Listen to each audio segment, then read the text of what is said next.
नमस्कार दोस्तों, welcome back to your own channel Wealth Saga. Warren Buffett, जिन्हें की वैल्यू इन्वेस्टिंग की दुनिया का भीष्म पितामह कहा जाता है, आपको जानकर के हैरानी होगी, वो हर साल अपनी company that is Berkshire Hathaway की तरफ से अपने सभी शेयर होल्डर्स के लिए एक शेयर होल्डर नोट इशू करते हैं। बेसिकली एक लेटर जिसमें कि वो अपनी कंपनी के परफॉर्मेंस को बताते हैं विजावी S&P 500, जो कि हमारे तरह जैसे इंडिया में निफ्टी 50 है, वैसे वहां पर S&P 500 है। तो उसके विजावी उनकी कंपनी ने कैसा परफॉर्म किया इन दी प्रीवियस ईयर्स। अगर हम लोग बात करें उनकी कंपनी के परफॉर्मेंस की, तो आप जानकर के हैरान रह जाएंगे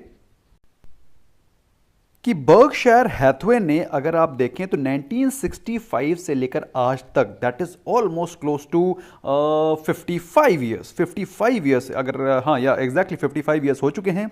तो 55 ईयर्स के दौरान कंपनी ने बहुत बार ऐसा हुआ कि बहुत बार अंडर परफॉर्म किया। अगर आप देखें इन द ईयर ऑफ 1974, तो 1974 को बर्कशायर हैथवे के जो परफॉर्मेंस थे, एनुअल परफॉर्मेंस -48.7, जबकि S&P 500 कितना गिरा था, -27, मतलब उससे भी ज्यादा अंडर परफॉर्म किया। और ऐसा एक बार नहीं, कई बार लॉसेस में रहे। आप देख सकते हैं it has under performed so many years. जितने भी ये ब्रैकेट में लगे हुए दिखाई पड़ रहे हैं, ये सारे के सारे नेगेटिव रिटर्न्स शो कर रहे हैं।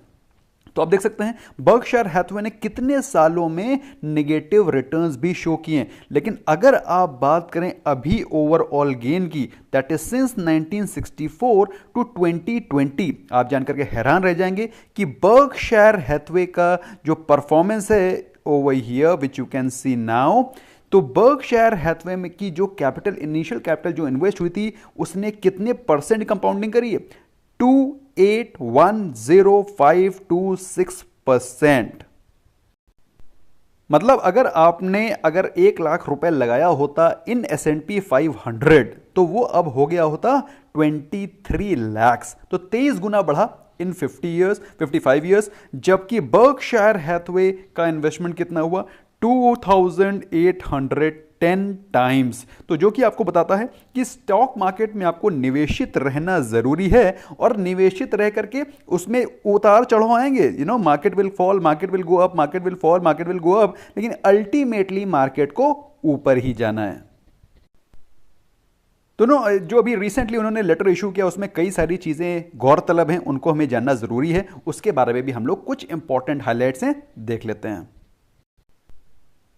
दोस्तों, जिनको नहीं मालूम है उनको बता देना चाहता हूं, बर्कशायर हैथवे का जो प्राइमरी बिजनेस है वो है इंश्योरेंस प्रोवाइड करना। और आपको जानकर के हैरानी होगी कि यूएस में इंश्योरेंस का एक बहुत बड़ा बिजनेस है, जबकि इंडिया में इंश्योरेंस बहुत ही नेसेंट स्टेज में है। क्योंकि यूएस में गवर्नमेंट का भी बहुत बड़ा रोल होता है, सिटीजन्स को इंश्योर करने में बहुत सारा कैपिटल मेडिकल इंश्योरेंस में भी जाता है। तो जिस कारण बर्कशायर हैथवे एक बहुत ही गेनिंग पोजीशन में है। और आप जानकर के आपको खुशी होगी कि जो बर्कशायर हैथवे का जो मेजर इन्वेस्टमेंट है वो इंश्योरेंस में ही है, जिसके कारण बर्कशायर हैथवे का जो परफॉर्मेंस है दैट हैज बीन मार्वलस।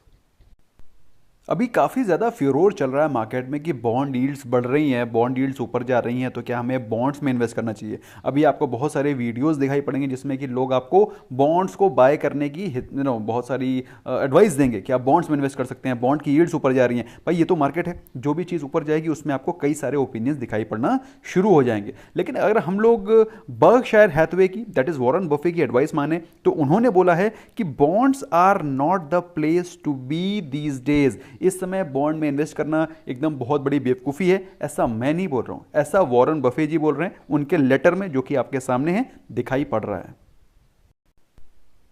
और उन्होंने उसके डेटा को सपोर्ट करते हुए कई सारे इनपुट्स भी दिए हैं। उन्होंने बताया है कि 1981 से लेकर आज तक के अगर बॉन्ड के परफॉर्मेंस के बारे में बात करें, तो उनका बॉन्ड का यील्ड 94% गिर गया। अगर हम लोग बात करें कब से, अगर लॉन्ग टर्म के पर्सपेक्टिव के बारे में बात करें, तो बॉन्ड यील्ड्स गिरती जा रही हैं। ऑल्दो शॉर्ट टर्म में हो सकता है आपको जंप दिखाई पड़ रहा हो, लेकिन लॉन्ग टर्म में bond yields will not give you the due returns which are expected out of a good investment. तो ऐसा वॉरेन बफे जी का बोलना है। इसी कारण दोस्तों, मैं कभी भी जनरली बॉन्ड्स वगैरह में इन्वेस्ट खुद पर्सनली नहीं करता हूं, और ना जो मैं करता नहीं हूं वो मैं कभी रिकमेंड नहीं करता।